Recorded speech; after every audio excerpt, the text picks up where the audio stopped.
meus amores, tudo bem com vocês? Bem-vindos a mais um vídeo, bem-vindos ao Espaço da Bruxa. E o vídeo de hoje é um pouquinho mais sobre tarô, né? E algumas técnicas de jogo. Porque pra quem é iniciante, né, fica aquela coisa, eu devo fazer isso, eu devo ler de tal forma, né? Então eu vim aqui trazer 4 formas de jogada, mas que não são obrigatórias. E a primeira delas é ler cartas invertidas, né? Eu devo ler quando a carta pular assim, né? Mesmo ela sendo positiva, né? Mesmo ela sendo negativa, eu devo considerar ela invertida só se quiser, né? É uma forma de jogo também. Quando você tá embaralhando, né? Principalmente, você embaralhou, misturou, e aí quando joga, ela pula, né? Inclusive a gente vai já falar sobre isso, né? Sobre as cartas pularem.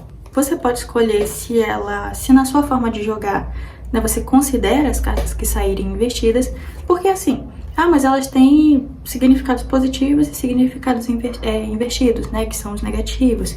Elas vão continuar tendo, mesmo em pé, entendeu? Então você pode considerar, eu só vou considerar essa carta aqui que é positiva, negativa, se ela vier acompanhada de uma carta negativa. Ou dependendo do contexto também. Se, por exemplo, eu quero saber dos defeitos de uma pessoa. Ou então, quais são os contras daquela situação. Mesmo a carta sendo positiva, eu vou puxar o outro sentido, que é o negativo, né? O sentido invertido dela. Então, você pode considerar ou não ler cartas invertidas, né? Não é uma obrigação. Eu considero em algumas jogadas, tá? Não é todos os dias que eu tô lendo cartas assim, invertidas. Você pode escolher, eu só jogo com cartas em pé e ao contrário. E você também pode escolher, não, eu não considero, não faz sentido pra mim. Só vou considerar ela negativa se vier acompanhada de uma carta negativa, ou dependendo do contexto, ou o que vier também na intuição. Próxima dúvida, né? Eu preciso olhar o fundo do deck? O que é o fundo do deck? É uma técnica de jogo que a gente usa para tanto descobrir se a pessoa ali, né, o consulente está falando a verdade, ou, né, se a situação é realmente verdadeira, ou então o que está escondido, assim, de forma profunda nessa situação. Então a gente vai lá e dá uma olhada no fundo do deck. Isso também é fundo do deck, tá? Puxar 1, 2, 3 cartas e olhar assim, olha, ele tá realmente escondendo um segredo. Olha, não quer que você saiba de tal coisa. Essa situação lá no fundo vai realmente te prejudicar, né? Tá escondendo aqui, nessa situação toda, que vai te trazer sofrimento, né? Vai te trazer um desgosto de estar nesse lugar, né? Um exemplo. Então, isso é o fundo do deck. Precisa usar em cada tiragem? Não. Só se sentir, só se quiser. Você sentir assim, nessa situação aqui, eu acho que eu vou olhar o fundo do deck. E na próxima consulta eu posso não precisar ou simplesmente não querer, né? Então, é uma técnica de jogo bem interessante. De vez em quando eu uso. Não é sempre. Só quando eu tô achando uma situação muito, muito suspeita mesmo. Então agora você já sabe, né, o que é o fundo do deck e que não é necessário usar em todas as leituras obrigatoriamente. É interessante muito. Ajuda pra caramba. Mas se você não quiser usar, não tem problema nenhum. Agora tem outro que é as cartas pularem. Né? Como assim as cartas pulam? Quando a gente tá usando, né, um deck assim, pequeno, tem gente que usa, eu uso, que é puxar as cartas assim. A ponto de que as cartas que precisam sair, elas pulam. Então, deixa eu fazer uma demonstração aqui pra vocês. Tô aqui, fiz aqui uma pergunta pro baralho, e aí uma pergunta de sim ou não, né? Eu vou conseguir atender muita gente hoje, então...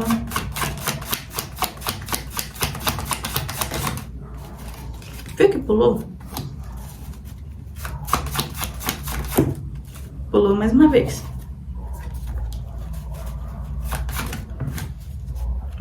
E tem tarólogo, né? Tem cartomante que não considera quando as cartas elas pulam dessa forma, né? Quando tô embaralhando e aí a pessoa, na verdade, tem a forma de jogar, embaralhou e puxando uma certa quantidade de cartas. Ou então separar o tarô em bloquinhos, né? Pega um bloquinho desse e coloca aqui, pega um bloquinho desse e coloca aqui. E ir tirando.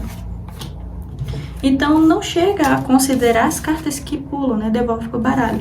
Já eu considero, né? Pra mim, essa é a minha forma de jogo. Então fica aquela dúvida, né? Ah, eu tenho uma forma de jogar, que é embaralhar e tirar 5 cartas em sequência. Mas essas cartas aqui pularam. É pra eu considerar? Se não faz parte do seu jogo, né? Não faz sentido pra você, é só recolher e colocar de volta. Né? Se for preciso sair o mesmo recado, né? Vai sair ali, né? Da sua forma de jogar. Então, assim, é a minha forma de jogo. Eu embaralho as cartas e já jogar daquela forma que eu mostrei pra vocês. E as cartas que precisam sair, elas vão pular. E aí eu vou considerar elas. Né? Inclusive, saiu essa sequência aqui. E aí, essa foi mais uma dúvida, né? De tarólogos iniciantes. E tem outra, né? O consulente, ele deve cortar o baralho, né? O que é cortar o baralho? É você estender as cartas ali na mesa para o consulente e ele ir tirando, né? Ele ir tirando as cartas e colocando sobre a mesa para você poder ler. Isso é bem comum quando o atendimento ali é presencial, né? Eu, inclusive, eu gosto de fazer isso, né? Quando eu vou no meu marido, né? Eu puxo uma carta. Vai, puxa uma carta. Porque pra mim eu sinto que a energia da pessoa fica bem forte ali e sai a carta que precisa sair, o recado que precisa, né, ser dado. Então, se por um acaso eu começar a atender, né, presencial, eu vou estender, né, as cartas e vou pedir pro consulente tirar, né, e dependendo, assim, claro, da pergunta e do tipo de tiragem. Mas, é obrigatório? Não, não é. Você pode simplesmente pedir para o consulente ali na sua frente, né? Faça a pergunta, diga ali o seu nome e data de nascimento e você mesmo cortar as cartas, né? Cortar o baralho e retirar as cartas que precisa e fazer ali a sua leitura. Mas não é obrigatório. Ai, puxa uma carta. Você tem que puxar uma carta, né? Para o consulente. Não, não há necessidade.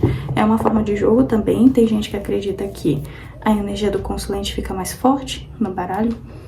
Né, tem gente que não acredita muito nisso e tá tudo certo. Pra mim, eu acredito, né? Eu acredito que, ó, eu só embaralhando e eu pedindo pra você puxar uma carta, pra mim, fica ainda mais certeira a leitura.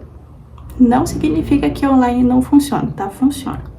Só sinto que é diferente. E aqui vai uma dica pra tarólogos, cartomantes que estão começando agora, mas que também já atendem faz um tempo. Sabe quando você sabe de cor, né, o significado de uma carta, a mensagem, tudo sobre aquela carta, mas chega um momento da sua vida em que você tá tentando fazer uma leitura, mas não consegue ler de jeito nenhum, né, não consegue assimilar nada, não consegue mais fazer combinações. Poxa, eu sei de cor essas cartas, eu sei o que cada uma significa, juntas, separadas, eu sei, mas não consegue sair, não consegue entender, parece que fica branco. Sabe o que é isso? Cansaço. Você tá cansado. Ah, mas eu dormi bem. Não, é cansaço aqui, ó. É cansaço mental, é de tanto atender, é de tanto realmente resolver problemas das pessoas. E você precisa de um tempo pra você também. E sabe o que você faz? Você tira 1 ou 2 dias, não atenda ninguém, não fale com o consulente, né? Você não vai perder cliente, você não vai ficar zerado na sua conta se você tirar um dia pra descansar. E o que eu recomendo fazer? Atividades leves, atividades que vão estimular ali a sua cabeça, tipo crochê. Isso ajuda pra caramba. Olha aqui o que eu fiz. Eu fiz um porta-batom de cogumelo de crochê.